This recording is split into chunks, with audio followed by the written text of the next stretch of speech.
Alcohol is one of the most dangerous drugs in the world, and yet it's also one of the most popular. I was deep in it. 3 years ago, I got sober, and this is what changed. I grew up in Australia, and the drinking culture is fierce there. You're encouraged to binge drink, to drink daily. It's just what people do, and it's kind of expected of you. That's every social setting. Like, it's honestly like kind of inescapable in Australia. It's like almost part of the culture. But I started any way that many people do, you know, when you're young, you're just having fun and letting loose a little bit. And slowly it became the only way that I could have fun until I got a DUI. 3 years ago, I got a DUI, and that was a huge wake-up call. I kind of realized how much it was affecting my life and how much I had to lose because of it. And I decided to stop. I heard about a book, The Easy Way to Quit Smoking, and there's the same book for drinking as well. So I picked up the book and I read it, and it changed everything. It is such a helpful book with reshaping how you think about alcohol. I know so many people that it's helped, particularly for smoking. It's an incredible book, The Easy Way to Quit Drinking by Alan Carr. I highly recommend you pick it up. There's an audio book as well. It's really good at reshaping the way that you think about alcohol. But I quit. And I quit for good 3 years ago. Now, let me give you a timeline of how that felt and kind of what happened after quitting. So the first 2 weeks were pretty intense. It was a huge habit change. I was used to drinking pretty much every day, pretty much all day. You know, you feel a bit off. Sleeping feels different. Eating feels different. You're really hungry for calories. I ate a lot of sugar. It's a very strange sort of adjustment period, but you kind of know you're doing something good for yourself. But it's very weird, the first 2 weeks. 1 month to 3 months in is where this is like probably the best part for me, or the most exciting. This was crazy. It felt like it went forever too, in a good way. Your sleep gets better, you're eating better, you start exercising, you have way more energy. You're just like getting on top of a bunch of stuff that you never like really got on top of before. You just are so energized and you feel really good about it. At least this was my experience. Like felt superhuman. You know, when you spend all that time deadened and dull, you kind of like wake up a little bit and it's like, whoa, this is real world, and you're like super energized. I was drinking a lot of caffeine as well. You know, you replace it with things. So also, the fat on my face just dropped, and it was really easy to lose a bunch of fat. So that was really cool. It was really exciting. That first 3 months, a lot started to happen. Where things started to change is 3 to 6 months, you start to realize all the things that you fucked up, and your problems kind of catch up with you. The first 3 months, you're kind of like just fixing all the physical things, and it's getting really exciting. But 3 months to 6 months, you start to see all the stuff that you did wrong and where you fell short in all your life. And it starts to catch up with you. I will say at 6 months, what's really cool is I heard that brain fog lifted, and I saw it all over. And I didn't know if I really believed it because I still felt foggy. But I tell you, 6 months almost to the day, the brain fog lifted. And that felt incredible. Like I all of a sudden had a really clear head. And that was really exciting. What's sad is that's 6 months. That's a long time for my brain to heal. And it just goes to show how dangerous this stuff is. But 6 months in, I had a clear head. But this sort of 3 to 6 months, then to a year, it's a bit of damage control, you know? You're realizing that you didn't really know who you were, or maybe you weren't working on it on the right ways, that you did all these things that you regret or that you shouldn't have done or that you wish you did better at. You kind of catch up with the person that you were then, and you can work on it, but you realize how much work there is to do, like this internal work. And the crazy thing is, you know, when you quit drinking for good, there's nothing to escape to. There's no escape. So you really have to deal with it. What's awesome is that compounds. Like every time you deal with a problem sober, you solve it a little bit. And so you get better at it next time, and the problem starts to dissolve. When you're drinking and you run to drinking to solve the problem, it never really goes away. And sometimes it gets worse. So it's really rough to kind of go through it, I will say, I don't want to scare people away from it, but I think this is part of the important change. You kind of need to go through this period.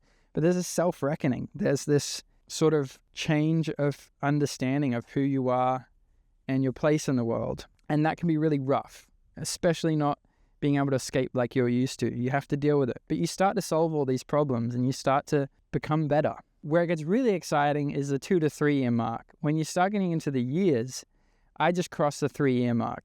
And I feel like in the 2 year mark, like I finally understood who I was and started to put things in place to build the life that I wanted to. And I started really like acting with action. I was really into my working out. I was really driven on my dreams. I was really, trying to have good relationships and really in my presence and doing good in life. Year 3, which I've just crossed over, things started to work out. I realized all the things that I wanted to do and started doing them and actually started building out the roadmap and getting there. What's crazy is like 3 years is a long time, but it kind of feels like I've just started. So I'm really excited to see where this goes because I really feel like I've only just like entered the race, so to speak. And I'm really excited to see where it goes. What's really weird is your relationships. Your relationships change because if you were drinking all the time, your relationships kind of revolved around alcohol. And when you don't have that to relate with in people anymore, your relationships change. You realize just how many people use alcohol as a reason to hang out, and it's kind of the only reason to hang out. And when you don't have that reason anymore, it's not as enticing to go and hang out and be with people. And you do end up spending a lot more time alone because you're just not as inclined to go out to those events. You still can. In my case, I was able to, and it's still fun, but, especially by the end of the night or by like 12 o'clock, people, start to get that kind of drunk, socially unaware, and you're like, okay, I'm out of here. But yeah, really different relationships. You spend a lot more time alone, and that can be really hard, especially when you're going through a hard time, being alone. But it's also a part of huge growth and a huge development internally. So there's just so much that changes. There's such a big development that you go through. And of course, it's different for everyone. You might be in a different stage of your drinking. But for me, especially, growing up in Australia and being so immersed in a drinking culture, it's really hard to shake that part of yourself off and to figure out how you fit in society and in the world and with other people without drinking, because it's kind of like a given in Australia that that's just what you do. You drink and you hang out and you drink to excess, and that's what you do until it kills you or the people around you, and it's fucked up. But yeah, it changes your relationships. The other thing is like you kind of realize what friendships you value, and you also realize why you value them, and they get deeper. So, when you're drinking, you kind of have a lot of these relationships on the exterior of your life, like these acquaintance-style relationships, and you're hanging out all the time, and those people can become great friends. And there's still an element of that, but there's a lot less of that, and you just really appreciate and value these deep, meaningful relationships that you have, and deepening those and strengthening that. And that is really special. It's also, for me, it was a bit socially awkward because I was kind of used to relying on alcohol to be social or to have that sort of interaction. And when you don't have that, it's really hard to kind of be in those environments that you're used to and be a different person, because you do feel like a completely different person. It's also really hard to meet people sometimes. Like, it's crazy how many people drink, and you really just, you're in a different place. And it's honestly, unfortunately, kind of rare for people to be able to meet you in that place. Like, so many people drink, and there's almost just like this cloudy-headedness, this like kind of wrapped up in the systems of life when you're drinking, where you're kind of on this autopilot, and it's hard to like be in the same place with people. Like, people aren't very present when they drink a lot. What's also crazy is when you first quit, people are like, that's awesome. And some people even do it themselves, or like people get really excited for you. But when you get into the years, you start to make people feel uncomfortable, and they're all of a sudden like, oh, like I'm doing something wrong, or you're making me feel weird for drinking, or like, especially if you're doing a lot of good things as well, they feel super self-conscious because they're like feel behind.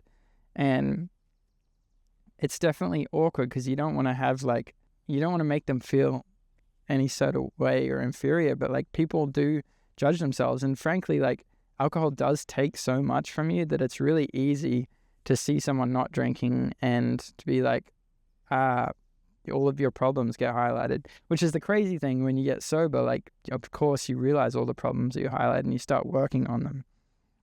But you really can't do that when you're just in drinking because you run away from them. You don't solve them. You just put a blanket over it.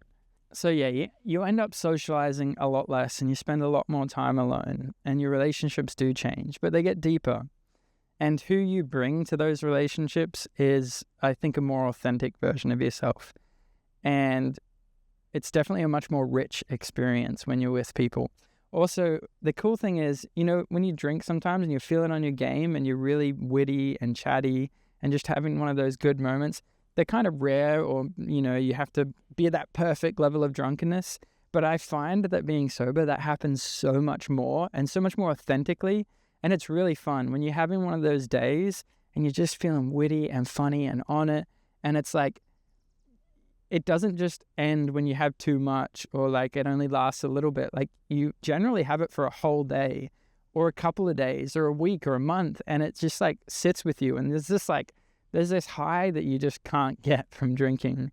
And it's funny to call it a high, but like you really feel this high from just being like so in your presence and so who you are, and in a way that's like controlled, like you own it. It's not borrowed. And that's really exciting. All right, so what do you gain? Well, the list is pretty insane for this. I don't think you can really realize how much alcohol is taking from you until you stop. And I mean that for someone who has one glass of wine a week or someone who has, a whole bottle of vodka a day. Like, you do not realize how much it takes from you in any amount. And it is crazy when you realize that. Like, when you stop, it's a lot. It's intense just how much you get back. And, I mean, it's beautiful. But let me list them sort of in order of what was most exciting and what was the best. The craziest for me was your time. You get your time back. What's really strange is time sort of slows down in a beautiful way. When you're drinking, time goes so fast and kind of disappears. And it's pretty common that people drinking a lot and people getting sober go like, crap, where'd the last 5, 10, 15, 20, 40 years of my life go? It all feels like a blur. But when you're sober, you're so present and you remember so much that like you really get every day, and you like can really look back at the calendar of your life, so to speak, and you really feel every moment. You get your mornings back, you get your weekends back, you get your energy back, and it's like you just get more life. You get more of it for you to enjoy and to remember, and it fills up more. It goes slower. Time really slows down, and that is the most magical to me.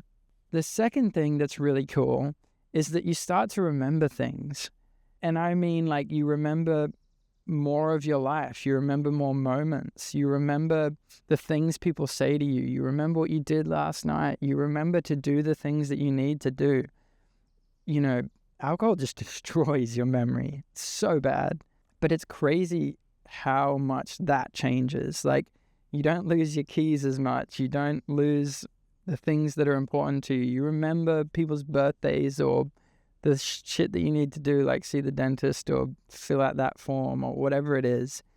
And that's really exciting. One of the things that I remember that happened that was really exciting for me is people would tell me things in conversation and I'd remember it. I wasn't trying to, but I'd have a conversation with them the next day or later and I would remember this small detail that they told me. And there's no chance during drinking that I would ever have that ability. And that was really cool. It's like, I almost felt superhuman. Like, people would talk to me and I'd bring up this thing that they told me once and they felt like I cared so much more. And that was really cool because, it wasn't fully intentional. I just remembered more. And that's really cool because you're bringing that to your relationships. You care more. And I think that is another important thing, is the conversations you have are so much more real and present which is just beautiful. The way that you commit to your relationships and strangers and just everything in general, you're so much more present. When you're drinking, you're socially unaware and you're kind of just, depending how far in you are, how many drinks you've had, you kind of be a dick. And you might have deep conversations when you're drinking, but you don't really remember it. You can't really take it with you. But when you're sober, you have those deep conversations with people and you can remember it and then you can apply it to your life. And you really are there for people when they need it too. When shit gets tough, you can be present. That really matters when it matters. Showing up in that way is really special and important. Another crazy one is your energy. This was all of a sudden you have your mornings back. You're not wasted in bed, just rotting away. You're not wasting weekends on half of it spent just trying to recover. You're not wasting time in the gym. It's crazy. You just have so much energy in the mornings. You have so much more energy consistently throughout the day. You have so much energy consistently through many days. Consistently, you just have energy. When you go to the gym, it's crazy. When I went to the gym and I was drinking, some part of me felt a little deflated or I couldn't bring all of myself there. But working out sober, I feel fucking superhuman. I feel so capable and so strong. And especially as it compounds, as you get stronger and stronger and stronger and you keep working out, holy crap, you feel Super Saiyan and unstoppable. And that is really awesome. You really step into your power a lot more. And that's really exciting. And because you're working out, working out increases your energy as well. So you just get so much energy you've never had before. You might not have the same energy to stay out till 3 a.m, but you have this really focused, dedicated energy throughout the whole day and way more powerfully and useful. And that's really exciting. Of course, you save a lot of money. I have an app that tracked how much money I saved. It says $24,000, which is kind of crazy in 3 years. But, it's not just in the drinking as well that you save the money. You don't go out to eat. You don't go out or you don't buy takeout or crappy food. You don't make these crappy decisions or go to things that you don't really want to go to. So it's you save a lot more than you think in money. And everyone kind of knows that that's what happens when you quit drinking. But it's crazy, the numbers. You don't really calculate how much. And what's cool is when that money is in your life, it changes how you live your life. There was certain things that I couldn't buy or luxuries that I couldn't have because I was drinking. And, all of a sudden you have a little bit more disposable income. The other thing is I worked shift work and I felt to keep up with my habit, I had to work 60 hours a week just so I could pay the bills. But not drinking, it's all of a sudden you don't have to work as much because you're not spending it all and fucking forgetting about work and trying to get over the fact that you have to work. So it's that compounds as well. You're not only just not spending the money, you don't have to work as much and you feel better. And that's awesome. The other thing is you have a lot less stress. You're not stressed about how you behaved or what you did or what you said or driving when you probably shouldn't or the money that you shouldn't have spent. You just have way less stress. And anything that happens, you can kind of deal with a lot better because you're sober and you're not going to fuck it up. And there's a real freedom in that. That stress, no matter how big it is for you, that being lifted makes you feel a lot more lighter and capable. And that's awesome. What I will say that's important is you're going to end up replacing it with something. Depending on how intense you were in your drinking, you're going to end up replacing something with it. I got crazy into sugar and caffeine. The Australian in me loved to binge, and I went through some crazy binging cycles with sugar.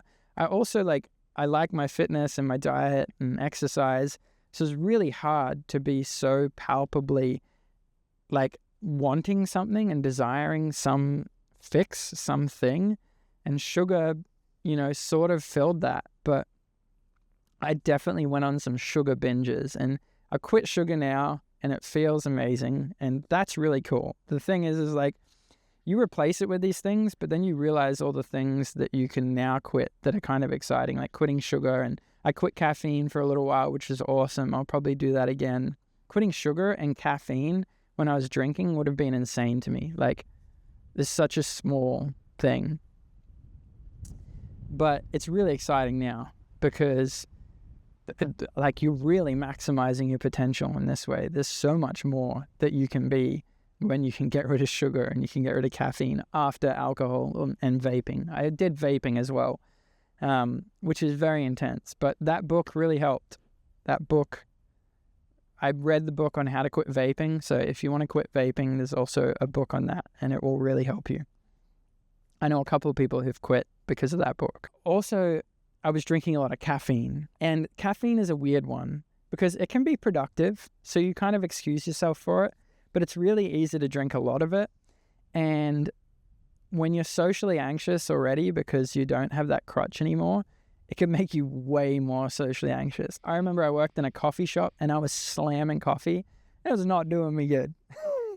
I was socially anxious all the time, but I was adjusting, and that's okay. It took a bit of time to figure myself out, but it is crazy. And the hard thing with caffeine is like, you can't have it at night. It ruins your sleep. You can't have too much of it or it'll do damage. And I feel like if you have a lot, it just makes you really stressed. So it's a bit of an awkward drug. And the weird thing is you don't really feel it.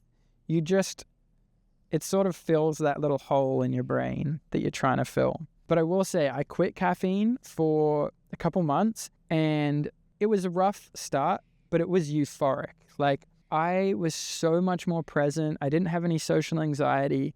I was really, like, I almost feel like I reached nirvana at one point, especially because when you've rid yourself of all of these, things that don't really fill you up, you're left to fill yourself up with the things that matter, the way the wind feels, the way that the water shines like crystals, or like little things that just make you happy all of a sudden. And it's very pure, almost yogic, at least for me. I definitely had these sort of things that I was working on and practicing. Meditation was really helpful, and it just makes you feel so much more alive and so much better. But yeah, you replace it with some things. So, understand that, and hopefully it's some good things that you can replace, or you can work on these other things that might make your life better. And that's really exciting. What I think is important to talk about as well is your identity. There's a lot of talk about being genetically disposed to being an addict, and it's a bit more of an older conversation but I think there's two sides of this that I really want to share. One is like, your identity is a really powerful tool. And the more you label yourself as something or tell yourself a story, the more you live it out. So I think what's really important is to understand that your identity is a really powerful tool, and that you can shape it. You can choose who you want to be and shape your identity. What I think on the other side of that is like, there is an element of some people being, a little bit more interested in pushing the limits. And this is where I think there can be a huge power for some people in understanding this about themselves. For myself, at least, like, I love pushing the limits, and I always want to get more out of life. I want to do more. I want to see more. I want to have more. When you introduce alcohol into your life, that's a really easy way to fill those things in you. You can have drinking competitions and push the limits of what you do, and you can do all this crazy, dumb stuff. Where it's really interesting is like, when you get sober, that becomes a bit of a superpower. There are some drinkers that are really high achievers, and I think that, for some people it's just channeled in that way. Drinking really just fills this thing that you need. And I think for some people, once you let go of drinking, you might realize that you love this part of yourself that wants to push the limits and that wants to get more out of life. And like, that can feel really exciting. Instead of hating yourself or, feeling bad for what you're doing, like, maybe it's your superpower and it's just channeled in the wrong way. So that's really exciting. The other thing I want to talk about is 12-step. And I understand it's helped a bunch of people and it's really good for a lot of people. And I'm not harping on it for any of that reason. But there are two things with it that I have some problems with that I just want to say my piece on. One is, again, the identity. Saying that you are an addict and you're forever an addict. We're all really different. And your identity is a really powerful tool, like I said. And I think that language can be really harmful to people. At the end of the day, I don't think alcohol should be around in the world at all. But labeling yourself as an alcoholic, there's a lot of shame in that. And there's this perpetually trying to run away from something.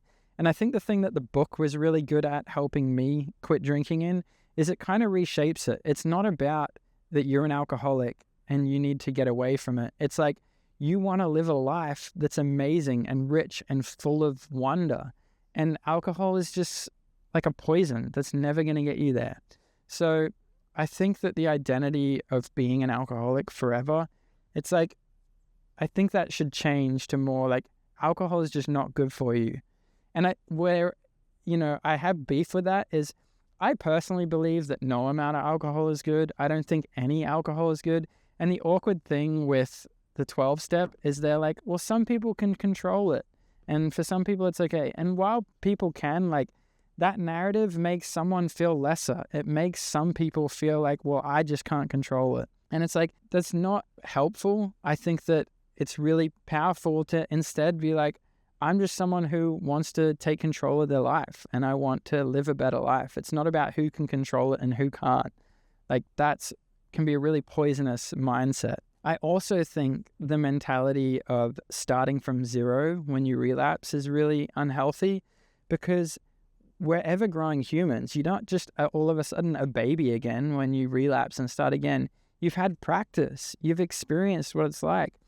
And I think that it's really natural for people to relapse, especially in really strong drug addictions.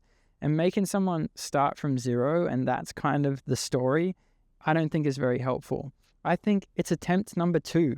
It's attempt number 500, but it's not day zero again. You're at a different stage. You have different experience. You're better at doing it, I think.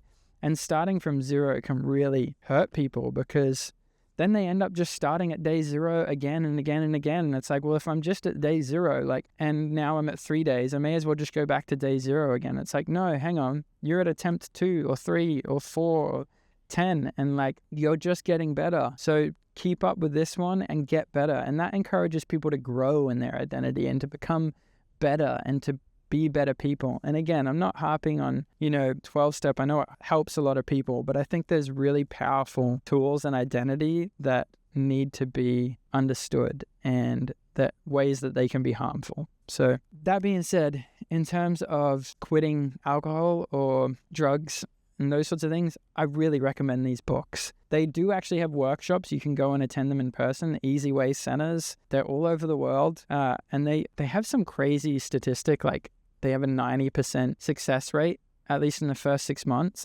Anyone who attends, 90% of them quit whatever it is after they leave, which is pretty cool. And they actually have a money back guarantee, I believe. I'm not trying to sell them. They're not, sponsoring me or anything, but they really do help. And I just read the book and the audio book and it really helps. So that's cool. It's accessible. And I love the thing that they talk about is they want it to be accessible. They don't want it to be something that's hard to get to. And I feel there's, paywalls of therapy and these rehab centers and there's all these ways that there's drugs to take and pharmaceuticals. And I think that there is most of this addiction to alcohol is a mental, a societal, and a cultural sort of structure that you just need to disassemble. And that's what the book is really good at. It kind of reframes what alcohol is to you and in society. And it just makes it so much easier. So I highly recommend you go check the book out. And if you're thinking about quitting drinking, I think it will help a lot. I want to talk about another aspect that I think is really important. And that is that alcohol deadens you. Not to go on the sad side of this so much, but it scientifically deadens your senses. That's what it does. And what's sad about that is that's who you're bringing to your relationships, and that's who you're bringing to your dreams and hopes. You're bringing a deadened version of you, literally. And deadened isn't even just in the present, it's in the future. It kills you over long term. It makes you less healthy over life. And that means you're not just not bringing someone to your relationships and to your dreams and hopes, but you're also not bringing them to the future. Like, you're killing your future self and the self that you bring to the people you love and care about. So, hopefully that's enough to wake people up, but it literally deadens you. There's a lot of scientific literature and research now that says basically no amount is good for you. And I really kind of stand by that. When you read the book, you realize how insane it is that we just take this poison so normally. Have whatever opinion you have about alcohol, and maybe some people don't need to quit, or you can control it or whatever. But I think that if you're drinking, there is no way that you are reaching your full potential. And that's just the honest truth. Now, to finish up, I just want to talk about what it is and how crazy it is that this thing that's so normalized is so bad.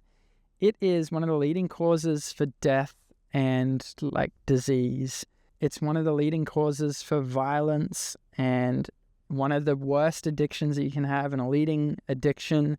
It kills people in drink driving. It kills you in sickness. It makes you sick when you have too much of it. It makes you sick the next day. It makes you sick for life. It, makes people domestic violence really bad. It makes people ruin their relationships. It makes people's lives so much worse. And it's sold as this fun thing. It's advertised to you wow, this is so fun. And it's never shown the dark side of it. And frankly, the tip of the iceberg is the fun bit. The rest of it is so fucking dark. And I feel like I'm in the weirdest world at how much it's celebrated as a drug that destroys people's lives. You literally can die from being so addicted to it. You can't die from being addicted to cigarettes. Obviously, being addicted to them and doing them, you will die, but not from stopping them. But you can die from stopping alcohol too abruptly. That is crazy. You can hallucinate. It sends people crazy, and it's so normalized, and it's sad. It's really sad. But I'm glad that that's changing. People are waking up. People are getting sober. And I'm really excited for that world that's coming. I really am excited for people to get sober en masse and to live a sober life, to have more real connections, to be better to the people around them, to not drink, drive, and kill people, to not beat their frickin' partners, to not get sick and kill themselves slowly in front of their family. I'm so excited for that to not be a case anymore. We're an evolving world, and I think that we're growing out of that. And I'm really excited for that. And I'm really excited for me and what's possible for me and where I'm at. I'm 3 years in now, and it really feels like I just started. I feel like I got all the crap out of the way, and I'm ready to go now. And I'm so, so excited for that. You'll see on this channel, I'm going to share all the stuff that I love doing, love in life, and what I'm trying to do, and I'm really excited for. And I hope that this helps you, and I hope it can encourage you to maybe make that decision, or maybe you pick up the book and you decide that you want to give this a go. And I'm really stoked if that's what you decide from this video. I just want to put this out there in the hopes to inspire someone to that change and to make their life better in the ways that it's made mine better. And that would be so cool. I would love to hear that it's changed your life in that way and how amazing it can make your life. It is such a powerful change. And I'm so excited for that, for myself and everyone. And I wish everyone health and happiness, and to be proud of yourself for making a big change in a world that so doesn't encourage it. I encourage you. So all the best, and thanks for watching. This is Lucky Living. I'm lucky and I'm living. And I'm lucky to be living. So thanks for watching.